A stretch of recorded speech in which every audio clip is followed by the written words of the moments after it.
Bonjour, je m'appelle Elena Fernandez. Je suis heureuse de vous accueillir en cet espace et de vous permettre d'avancer sur votre cheminement intérieur dans cette reconnexion au vivant, à commencer par cette reconnexion à soi. Sous la vidéo, je vous mets un lien qui vous permet d'accéder à un livret gratuit qui s'intitule 5 clés pour oser être en toute simplicité. Voilà, pour accompagner votre cheminement intérieur. Et aujourd'hui, j'avais envie de vous ouvrir l'envers du décor de l'écriture de la parole des arbres. Parce que, ça y est, on est déjà à la 2e édition, le livre est sous presse, et je me suis dit, tiens, c'est vrai qu'il y a 7 messages, avec mon éditeur, on a fait le choix d'enlever 7 messages d'arbres qui ne sont pas présents, dont l'un d'entre eux qui a trait avec l'écologie.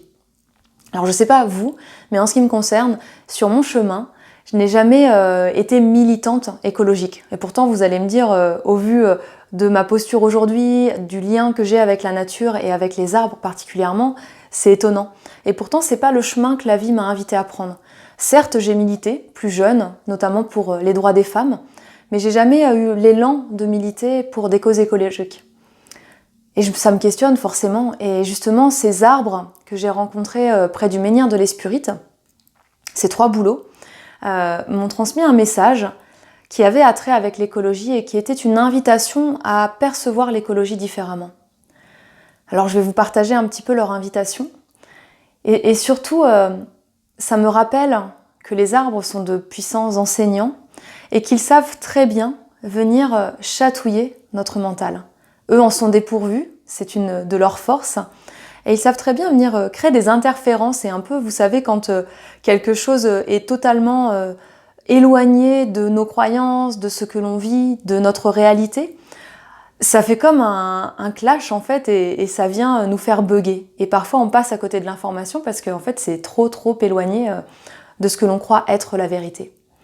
Et les arbres, notamment avec ce message-là, ils sont venus toucher cet espace-là en moi. Et je sens que c'est le moment de le partager avec vous. De venir ouvrir une porte. De venir peut-être questionner cette notion d'écologie. Qu'est-ce que l'écologie pour vous ? Alors il y a la définition, certes, qui dit que c'est une doctrine qui vise à améliorer la relation entre l'homme et son environnement, ainsi qu'à protéger l'environnement.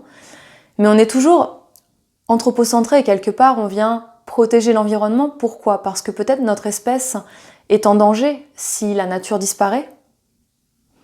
C'est une question que je me pose, que je vous pose. Et puis les arbres, en ce matin d'été, ils m'avaient invité à remplacer le mot écologie par le mot harmonie. Simplement, en parlant de cette notion d'écologie, plutôt que de prononcer le mot écologie, de prononcer le mot harmonie et d'observer ce que cela change en soi, ce que cela change dans la discussion avec les personnes qui sont près de moi. J'avais pas compris la mesure et la profondeur de leurs propositions. Peut-être que c'était pas le moment, collectivement, individuellement.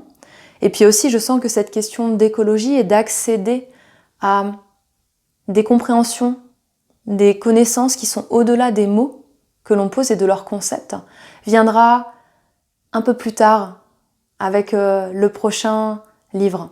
Voilà, le prochain projet d'écriture. Je vous en dis pas plus pour l'instant parce que c'est une graine qui est en train de grandir et je me réjouis déjà à l'idée de pouvoir partager ce chemin avec vous. Mais voilà, pour l'instant, je sens que ça vient rencontrer cette prochaine graine d'écriture et qu'il n'était pas temps dans la parole des arbres d'amorcer cette réflexion sur l'écologie. Mais aujourd'hui, c'est le moment dans cette capsule vidéo. Et pour pouvoir vous permettre de goûter à ça, je me suis dit, tiens, je vais faire l'expérience avec vous, pour vous.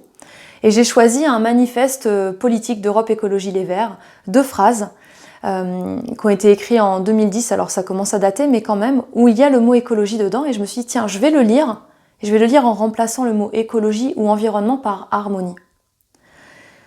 Alors voilà, petit instant lecture. Donc c'est manifeste pour un cours nouveau, un extrait. L'harmonie politique s'attache à préserver et à enrichir le bien commun et l'intérêt collectif. Les chantiers sont immenses. Établir les conditions d'un bien-être équitable et respectueux de l'harmonie. autour du principe de transformation harmonieuse de l'économie et de la société. Voilà, simplement, c'est pas un accueil intellectuel que je vous propose là, et c'est d'ailleurs pas ce que les arbres du menhir de l'Espurite m'avaient proposé à l'époque. C'est un accueil cellulaire, un accueil au-delà du mental qui cherche à comprendre, qui dit mais il y a une répétition, harmonie, et puis ça veut rien dire, mais et si seulement ça voulait dire quelque chose de plus profond?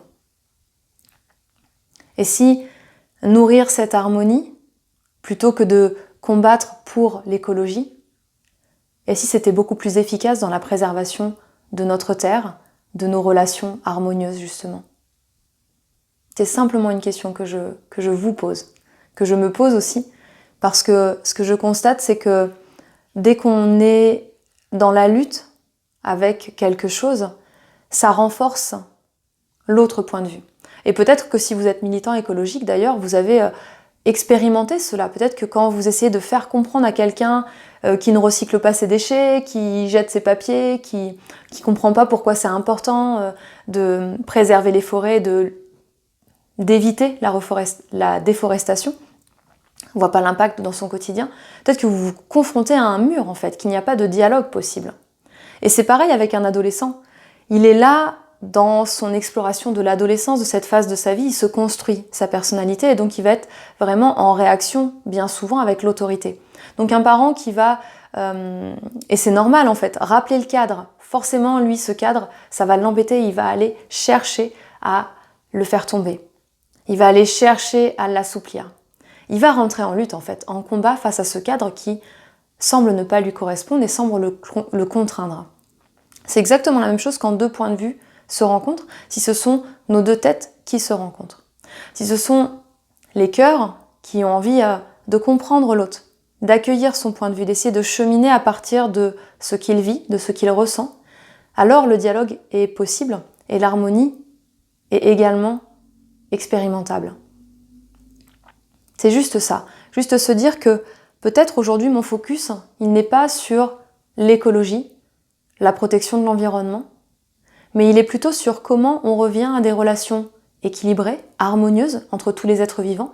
Et ça a d'ailleurs été le fil conducteur du livre La parole des arbres. C'est vraiment ce qui m'a animée et ce qui a animé aussi les arbres dans l'écriture de ce livre, c'est nourrir cette voie d'un retour à l'équilibre et à l'harmonie.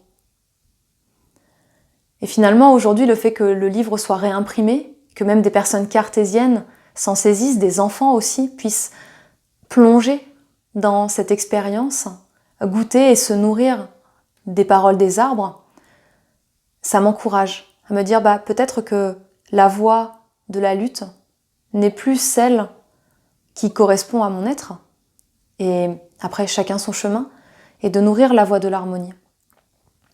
Et c'est aussi une invitation à revenir à l'unité à l'intérieur de soi, à cette unitaire en soi, au cœur de soi. Si nous vivons l'unité, si nous reconnectons à l'unitaire, alors nous allons être moins confrontés, voire plus du tout confrontés à des situations conflictuelles, à des situations où on aura l'impression qu'il faut se battre, qu'il faut gagner sa place, qu'il faut lutter. C'est avant tout des luttes intérieures. Donc simplement, voilà, laissez ces mots faire leur œuvre, vous rencontrer, cheminer. Vous êtes d'accord ou pas, peu importe, juste il y a quelque chose qui se passe là. Le fait d'être en présence face à cette vidéo, en ma présence. Et l'invitation, c'est voilà, peut-être d'utiliser plus souvent ce mot d'harmonie, y compris quand vous parlez d'écologie. Pour être moins en frontal, parce qu'il y a des gens, ils sont tellement braqués avec le concept d'écologie que de toute façon, leur tête se ferme dès qu'ils l'entendent ce mot. Mais c'est pareil avec quelqu'un qui aurait peur des araignées, vous allez prononcer le mot araignée, mais alors là, vous l'avez perdu. Vous ne pourrez pas lui raconter à quel point c'est beau, à quel point, je sais pas, vous aimez les araignées, ce qu'elles représentent symboliquement. Ça ne sera pas possible. Il y aura quelque chose qui aura été fermé par la tête, qui se protège.